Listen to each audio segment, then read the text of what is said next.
अभी तक हम यही देखते हैं कि जब भी कहीं कोई अब नई शादी होने वाली रहती है, दो परिवार जुड़ने वाले रहते हैं, तो कोशिश की जाती है कि लड़का और लड़की की काउंसलिंग करा दी जाए, दोनों को इस तरह से ट्रेंड किया जाए, समझाया जाए कि भाई वो दोनों एक दूसरे के साथ बहुत अच्छे से एडजस्ट कर पाएं। लेकिन मैं बहुत बड़ा सवाल कर रहा हूं, हो सकता है इसके लिए मुझे ट्रोल भी किया जाए, क्यों हम ऐसा नहीं करते कि परिवारों की भी काउंसलिंग होनी चाहिए? क्यों लड़की के माँ बाप की और लड़कों के माँ बाप की भी काउंसलिंग होनी चाहिए कि भाई अब वो ज़माना बदल गया है, अब वो ट्रेंड बदल गया है। अब अगर उसे पब जाना है, पार्टी करना है, तो वो उस तरह के ड्रेसअप के साथ जाएगी, उसे ऑफिस जाना है तो वो उस तरह का ड्रेसअप अपनाएगी, उसे मंदिर जाना है तो वो उस तरह की चीज़ें करेंगी, उसे आपके साथ रहना है तो अलग व्यवहार होगा। तो ये जो व्यवहारों का अंतर है, इसको क्या अब हमें परिवारों को भी समझाना होगा, तब जाकर जो शादियां हैं वो लंबी चलेंगी? बिल्कुल समझाना होगा। देखिए, आज कितने आश्चर्य की बात है, बल्कि दुःख की बात है कि अग्नि को साक्षी रखकर 7 कसम 7 जन्मों तक साथ रहने की खाते हैं और 7 दिन भी साथ नहीं रह पाते। हमें इस परिवर्तन को ऐसे लेना होगा कि जब हम लड़के और लड़की यानी कि पति और पत्नी जो बनने वाले हैं, अगर हम उन्हें समझाते हैं, तो जैसा कि अभी संजय जी ने कहा कि अब हमें परिवारों को भी समझाना होगा, माता-पिता को भी समझाना होगा। लड़की के माता-पिता को ये समझना होगा कि अब लड़की का घर वो है, तो उनकी दखल-अंदाज़ी कम। और लड़के के माता-पिता को ये समझाना होगा कि क्योंकि जो आ रही है, वो अपना घर, अपना पूरा परिवार, अपने भाई-बहन, अपना सब कुछ, अपना एक अंश वहाँ छोड़कर नहीं नहीं, अगर आपके मैं परिवार को शिल्पा जी अपनाने इसको के लिए थोड़ा आ सा रही है, इस तो वे में उसे भी समझना चाह रहा हूं, क्योंकि अमूमन ये होता है, मान लीजिए कोई लड़की परेशान है अपने ससुराल में, शादी हुए 1 हाँ महीना जी, 2 महीना हुआ है, उसे समझ में आ गया 2 महीने में कि उसके परिवार में, उसके घर में क्या चल रहा है। अगर वो जी, अपने परिवार में अपने माँ बाप से ये चीज़ें शेयर करती है, तो माँ बाप कहते हैं हाँ ठीक है, सब हो जाएगा, थोड़ा एडजस्ट करना सीखो, थोड़ी चीज़ों को समझना सीखो। यही तो पलक वाले केस में भी हो रहा था, यही तो ट्विशा बिल्कुल वाले सही। केस में भी हो रहा था, घुटन महसूस को रखी है। तो ये सारी चीज़ें जब निकलकर सामने आ रही है, तो फिर इसका कोई ऑप्शन हो, या तो हम जो सामाजिक प्रेशर, सामाजिक दबाव होता है कि लोग क्या कहेंगे, वो 4 लोगों के चलते हम अपनों को खो देते हैं। देखिए, इसमें हम ये कर सकते हैं कि लड़की के माता-पिता और लड़के के माता-पिता, वो आपस में एक-दूसरे के साथ कभी भी संवाद ना टूटने दें। उस संवाद के ज़रिए ये होगा कि जो परेशानियाँ लड़का भुगत रहा है, वो लड़की के माता-पिता को पता चलेंगी और जो लड़की महसूस कर रही है, वो किसी भी तरीके से एक संयमित लफ्ज़ों में हम लड़के के माता-पिता को बता पाएँगे। हमारा उद्देश्य ये है कि लड़की उस परिवार में बहुत अच्छी तरह से अपने आप को सामंजस्य में ढाल ले और वहाँ पे उस परिवार को अपना ले। तो बिल्कुल। उसके लिए उस परिवार का सहयोग भी चाहिए।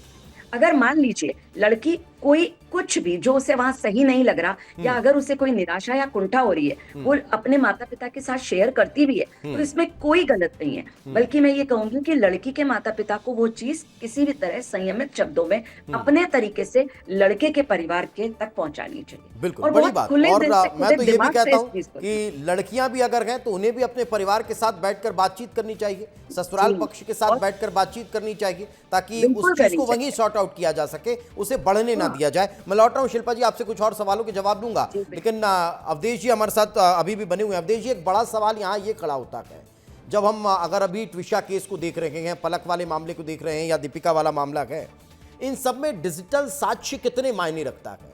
क्योंकि हत्या है, आत्महत्या है, इसकी गुत्थी सुलझ नहीं पा रही है। सीसीटीवी के फुटेज की तारीख और अब जो डेड बॉडी मिलने की तारीख है, उसमें कहीं झोल नजर आ रहा है। ये भी कहा जा रहा है कि पोस्टमार्टम रिपोर्ट मानी नहीं जा रही है। जो व्हाट्सएप चैट्स निकलकर सामने आ रही हैं वो कुछ और बता रही हैं, और जो कॉल डिटेल्स की बातें सामने आ रही है वो कुछ और बता रही है। तो इन सब साक्ष्यों के आधार पर यह केस कितना मजबूत हो सकता है, इस पर थोड़ी सा जानकारी चाहूंगा अवधेश जी। अगर ये मामला वास्तव में दहेज हत्या का है तो इस मामले में जो फॉरेंसिक जो टीम है पुलिस की वो जांच करेगी। जैसा कि अभी मैंने सुना कि जबलपुर हाईकोर्ट में पिटीशन लगाई गई कि यह मामला सीबीआई को हैंडओवर किया जाए, क्योंकि सीबीआई इसमें इंक्वायरी करे। और इस वाले मामले में साक्ष्य बहुत महत्वपूर्ण है, क्योंकि जिस हिसाब से उसके व्हाट्सएप मैसेज हैं, फ़ोन से किससे बात की गई, किससे नहीं की गई, और उसके जो पीएम रिपोर्ट में बता रहे हैं उसके शरीर में भी चोटें थी। जब वो दोबारा पीएम की बात कर रहे हैं उस समय जब बताया शरीर में भी चोटें थी। और जिस हिसाब से एक वीडियो जो आपके माध्यम से देखने को मिला कि सीढ़ियों से उसके हाथ पकड़ के, उसको पैर पकड़ के उसको ले जाया जा रहा है, तो मैं मानता हूँ कहीं ना कहीं से फॉरेंसिक जांच की अति आवश्यकता है। हर एंगल पे पुलिस इस पर जांच करेगी, क्योंकि ये मध्य प्रदेश के लिए बहुत बड़ा मामला है और किसी बेटी को वास्तव में न्याय मिल सके इसके लेकर बहुत बड़ा मामला है। बिल्कुल। अगर उसके साथ एक्चुअल में अगर ये घटना हुई है इस टाइप की, तो मैं मानता हूँ कि जो इन्वेस्टिगेशन टीम है उसको प्रॉपर सभी जो दस्तावेज पुलिस ने जब्त करे हैं मौके पर, हर चीज पर फॉरेंसिक जांच करानी चाहिए और उस पर से प्रॉपर एविडेंस आने के बाद तथ्यात्मक कार्रवाई करना चाहिए। बिल्कुल, लेकिन धर्मेंद्र सर, एक बड़ा सवाल फिर तो यहाँ ये खड़ा हो जाता है कि मान लीजिए कोई अपराध हुआ है या कहीं कोई हादसा हुआ है, वो पब्लिक प्लेस में हुआ है, तो वो तो स्थान सार्वजनिक है, वहाँ तो पुलिस तुरंत पहुँचेगी, उसको अपने कस्टडी में ले लेगी और जांच पड़ताल आगे बढ़ा देगी। लेकिन मान लीजिए इस तरह का मामला है कि किसी का घर है, उस घर में अगर कहीं कुछ हो गया है और अब जांच पड़ताल की दिशा धीरे धीरे आगे बढ़ रही है, तो फिर वहाँ तो साक्ष्यों के साथ कभी छेड़छाड़ भी हो सकती है। मैं ये नहीं कह रहा हूँ कि इस मामले में ऐसा कुछ हुआ है, लेकिन किसी भी परिस्थिति में अगर ऐसा होता है तो एक बड़ी चुनौती है साक्ष्य जुटाना पुलिस के लिए। बिल्कुल दीपेश जी, परिस्थितिजन्य साक्ष्य जो है वो कभी मिटते नहीं हैं। जो सामने साक्ष्य दिख रहे हैं, अगर उनको बिगाड़ भी दिया जाए तो जो पूर्व से चली आ रही घटनाएं और बाद के घटनाक्रम, पोस्टमार्टम रिपोर्ट्स, एफएसएल की रिपोर्ट्स और जो भी साइंटिफिक एविडेंस उसमें आते हैं, उनसे वो कड़ी जुड़ जाती है और उसमें कोई अगर गैप रह भी जाती है या कोई बिगाड़ भी देते हैं, तो उस पर न्यायालय अगर वो कंटिन्यूएशन में पाती है तो निश्चित तौर से सज़ा होती है।